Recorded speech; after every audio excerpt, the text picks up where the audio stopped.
Welcome mga ka-For The Body sa ating YouTube channel. At kung bago ka pa lang, subscribe nyo po, i-follow nyo po ang channel natin, i-like nyo po itong video na to, then click subscribe and i-hit yung notification bell para lagi kayong updated sa ating lahat ng mga videos. So ito na, panoorin na natin mga ka-For The Bodies.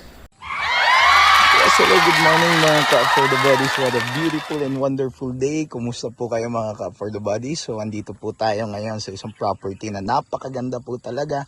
At ito po, as you can see, ito po yung property natin na binibenta. Yan na pong kalawakan na yan. Hanggang doon yung mga nyug na yan kasama po.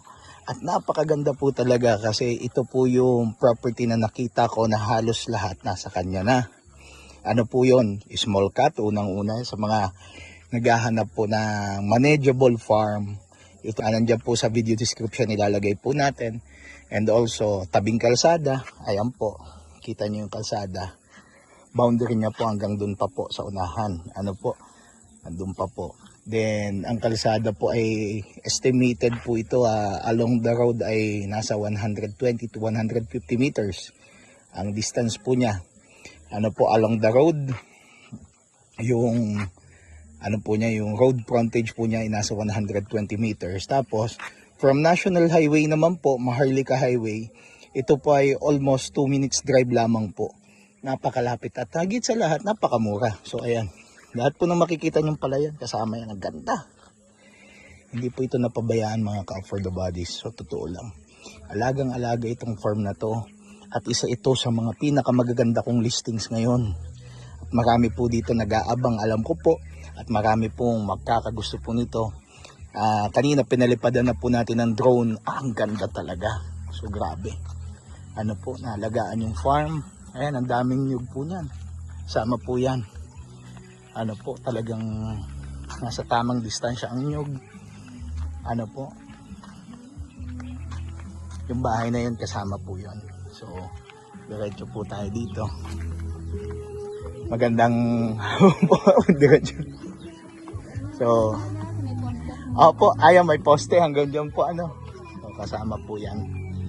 Ano po, yung mga nandito po, once na mabili naman po yung property, ay sila po ay aalis naman po. At yan po pala ay titled property. So yung nakikita nyo yung ganyan, kasama po yan. Ito po, kasama po ito. So ang maganda dito, itong portion na to pwedeng gawing fish pond. Ano po, baybayin lang muna natin yung kalsada para makita nyo.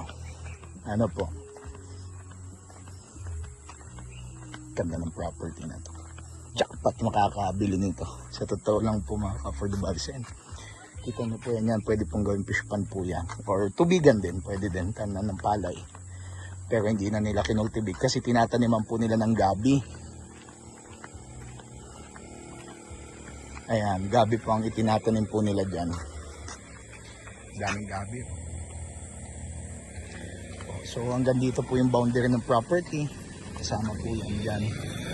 So kasama po yung lahat ng nyug na yan. Ayan po, kasama po yan.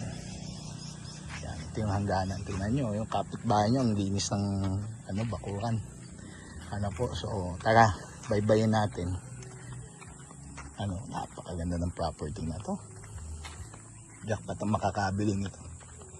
Totoo lang po. Kita po natin to. Ito pong bahay na to is kasama po yan. So may bahay na kayo kaagad.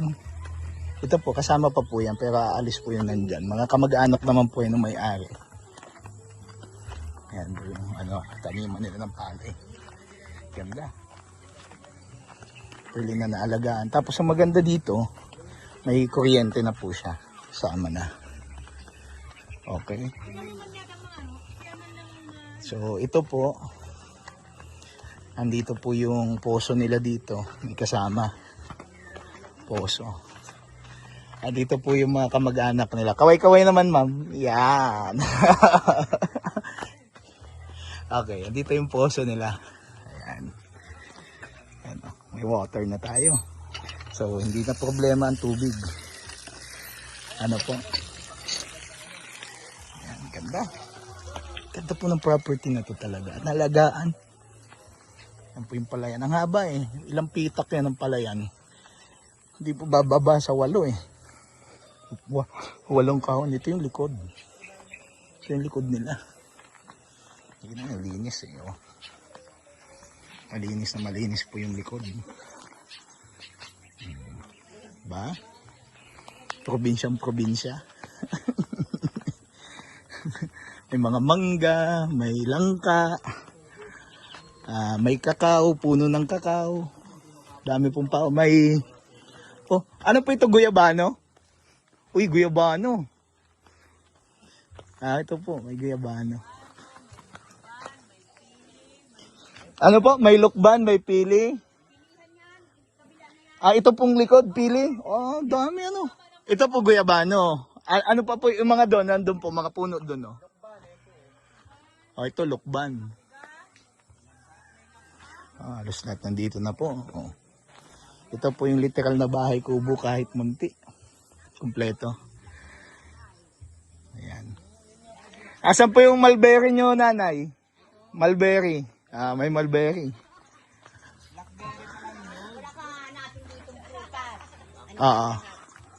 May kakao, no? May kakao nga. Ayan, may kakao. Ito, mulberry niya. Oh. Mulberry. May pinya. May kamuti. Tikman nga natin. Mulberry. May kamuti. Dami. Dami.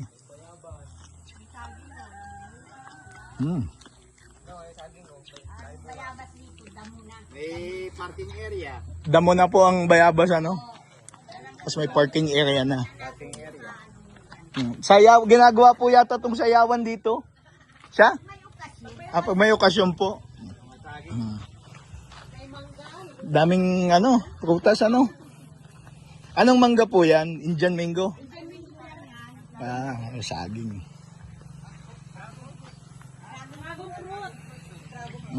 Sipag nyo po nanay magtanim ano? Kayo lang po nagtatanim? Nasaan na po si tatay?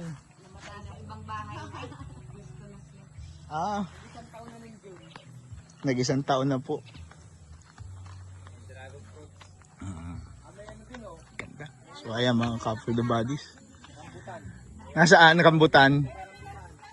Ito rambutan? Dami ano. So, ano? Kung ang bahay kubo po ay may prutas, ito na yon. Kaso gulay ang bahay kubo ay. Ano po?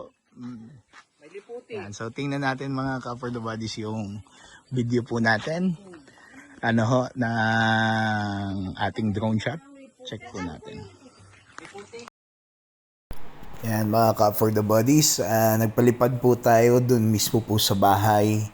At ito po mismo yung palayan. According to the owner, kausap po natin yung mismong may-ari po nitong lupang to. Ito po ay 4 hectares po ito before. Ngayon, yung napatituluhan po nila is 2.8. And yung 2.8 po na yun po yung binebenta po nila. Okay? So, ito po, dyan po nagsisimula Danling ko po kayo kung saan po nagsisimula ang property. Basta ito pong kalsada, lahat po ng nasa kabilang side po, yan na po yan. And sa the end naman po ng video natin, ipapakita po natin yung pinagmulan yan. Hindi na po yan, yung may mga bahay po diyan. So, itong new gun po na ito, kasama pa po ito. Okay, so atras po natin para makita po natin yung property po natin ng kabuuan. Ayan. Medyo malaki po talaga ito at maganda naman po talaga yung property. Okay. So, yung mga karatig lupa po, puro new gun din ho. And ang nagustuhan ko lang po kasi dito sa farm po na ito ay well managed. Naalagaan po ng mabuti. Kumbaga, hindi na siya Roland. Pagdating naman sa presyo, kung ako tatanungin, may mabibili po kayo dyan ng mga mura pero marami ka pang gagawin. Ito po ay mura pa din naman po ito. Kasi ito ay nasa almost 100 lang po per square meter. Below pa nga. So, ito po, yan po yung palayan. So, I think nasa 8 pitak po ito. Ano ho, yung isa nasa gitnang portion ay ano po, dinivide lang po sa maraming hati. Ayan po yung bahay. Ayan po, ito po yung whole picture ng property. Kasama po yung pinarkingan ng sasakyan natin. Yan po ay part ng property. Tapos ito pong niyugan na nasa left side. So marami pong puno ng niyog, marami pong puno ng pili. May mga mahogany din po. Ano po, pero ang nagustuhan ko po dito yung mga fruit bearing trees. So kung ikaw ay nasa Manila, ano po, at gusto nyo po magkaroon po ng bahay bakasyunan sa probinsya. So, ito na po yon. Ito na po yung akma. At kung gusto mo naman po mag for good po at ikaw ay nasa ibang bansa, ano po, typically gusto mo na po magkaroon ng bahay. Ito din po yung akma na very province and also sariwa yung hangin. Napakaganda po talaga. And murang-mura po ito mga ka-for the body. So, ang nagustuhan ko po dito, malinis po yung papel, ano ho, bayad po yung mga taxes, ano pa ba? Wala akong makitang, ano po very cooperative po yung may-ari. Yun nga lang, yung pera po na pagbibilan po ng, yung manggagaling po sa pinagbilan ng property, ano po, gagamitin po nila, ano, for personal reasons. Okay? So, yung kalsada po kanina, sabi ko mga nasa around 120 to 150. Pero nung napalipadan na po natin ng drone nito, nung nakita po natin based dun sa haba ng kalsada, estimated ko po this is around 200 po.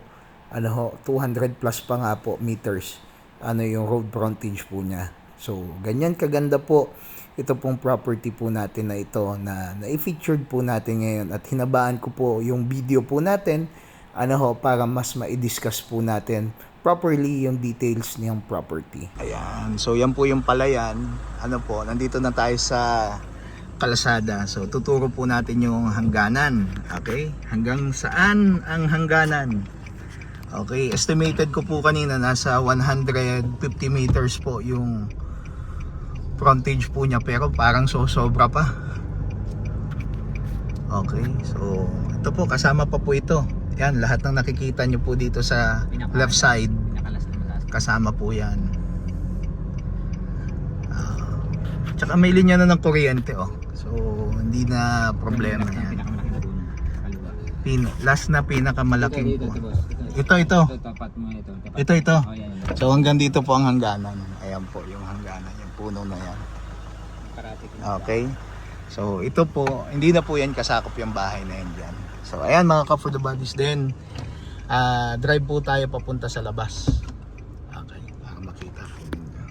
Ayan, so yan po yung palayan. Nandito na tayo sa kalsada. So tuturo po natin yung hangganan. Okay? Hanggang saan ang hangganan? Okay, estimated ko po kanina nasa 150 meters po yung frontage po niya, pero parang sobra pa. Okay, so ito po, kasama pa po ito. Yan, lahat ng nakikita nyo po dito sa left side, kasama po yan. Tsaka may linya na ng kuryente, so hindi na problema yan. Last na pinakamalaking po. Ito. So hanggang dito po ang hangganan. Ayan po yung hangganan, yung puno na yan. Okay. So ito po, hindi na po yan kasakop yung bahay na yan dyan. So ayan mga ka for the bodies din. Drive po tayo papunta sa labas.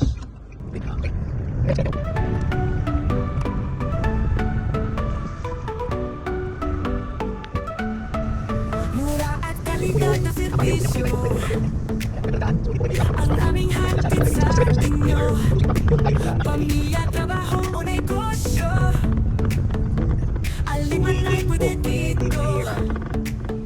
For the land, for the land. Kalidad na trabaho, serbisyo garantisado. For the land, for the land. Sa pagangat, sama-sama tayo. For the land.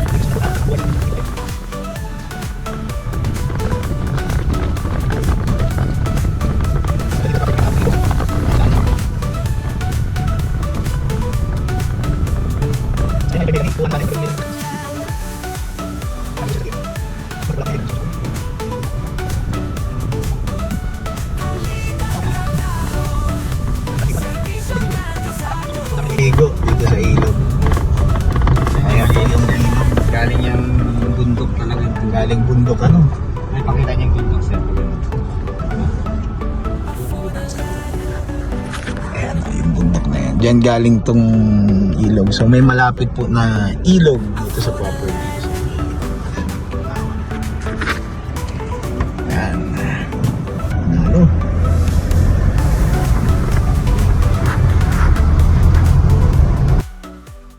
At ayan nga po, malapit na po tayo dito sa National Highway. Nagpapasalamat po ako sa mga viewers po natin and sa mga subscriber po natin. Ito po first come first serve po. Pasensya po sa mauunahan po kasi talagang halos pag-agawan po ang mga properties natin and definitely sigurado po ako ito po ay isa din sa mga pag-aagawan. So mga for the bodies, yung biyanahe po natin papunta po dun sa National Highway po mula dun sa property is just only 2 minutes almost po yan. Ano po, so mga for the bodies, nagpapasalamat po ako sa inyo at higit sa lahat, sa Diyos po ang kapurihan at tanging Kanya lamang. So see you po sa ating mga next videos. Thank you everyone and God bless po sa inyong lahat.